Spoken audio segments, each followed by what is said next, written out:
Verb এবং adverb নিয়ে confusion হয় আপনার? তাহলে চলুন আজকে সহজে বুঝে নেওয়া যাক ভার্ব আর অ্যাডভার্বের পার্থক্যটা কি।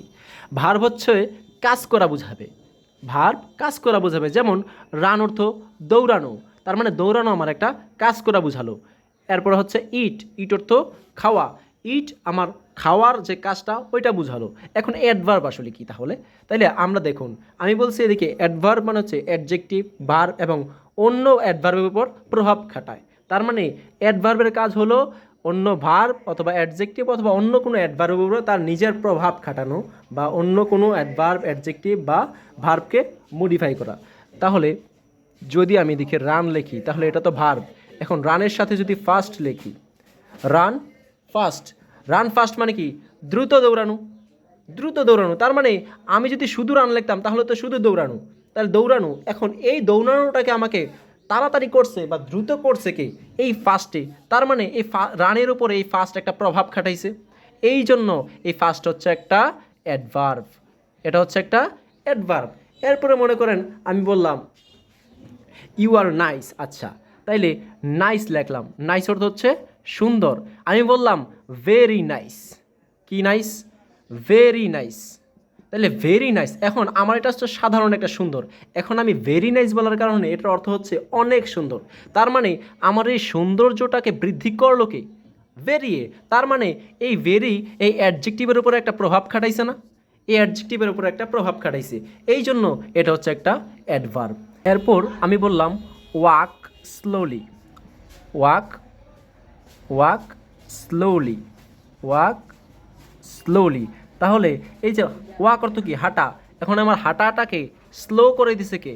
এই স্লোলি। তার মানে ওয়াক স্লোলি মানে কি?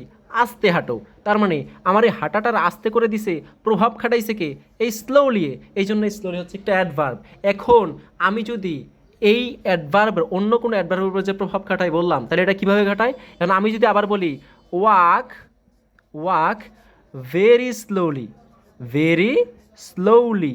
তার মানে এদিকে আমার adverb very, sorry walk slowly, এই অ্যাডভার্বটা আমার বলছে আস্তে হাঁটতে। এখন এই ওয়াক ভেরি স্লোলি বলতে বোঝানো হয়েছে খুব আস্তে হাঁটো, আরও বেশি করে আস্তে হাঁটো, নাকি? তাহলে ওয়াক ভেরি স্লোলি, আস্তে হাঁটো। এই ওয়াক স্লোলি আস্তে হাঁটো, ওয়াক ভেরি স্লোলি আরও আস্তে হাঁটো, খুব আস্তে হাঁটো। তার মানে এই আস্তেটারে আমার আরও আস্তে করে দিছে কি?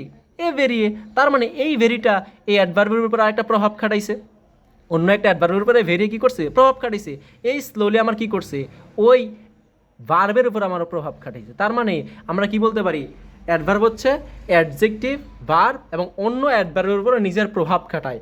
অর্থাৎ বইয়ের যে সংজ্ঞা, যে অ্যাডভার্ব হলো অ্যাডজেক্টিভ, ভার্ব এবং অন্য অ্যাডভার্বকে যে মডিফাই করে বা বিশেষায়িত করে তাকে অ্যাডভার্ব বলে। তার মানে ওই বিশেষায়িত করা বা মডিফাই করার অর্থ হচ্ছে সে তার নিজের প্রভাবটা ভার্ব, অ্যাডজেক্টিভ অথবা অন্য কোনো অ্যাডভার্বের উপরে খাটায়। আশা করি আপনারা বুঝতে পেরেছেন যে ভার্ব এবং অ্যাডভার্বের মধ্যে আসলে পার্থক্য কী এবং এটা এই অ্যাডভার্বের কাজটাকেই। ভার্ব হচ্ছে কাজ করা বোঝাবে, যে কোনো কাজ, রান দৌড়ানো, ইট খাওয়া বা গো অর্থ যাওয়া।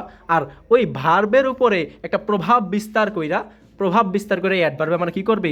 ওইটার গতিটা বাড়াই দিবে, নয়তো ওর গতি কমাই দিবে, অথবা ওই ভার্বের উপরে একটা কাজ কইরা ওর অর্থটাকে আরেকটু সম্প্রসারিত বা সংকুচিত করবে। এরকম আসলে বুঝতে পেরেছেন আশা করি। ধন্যবাদ সবাইকে।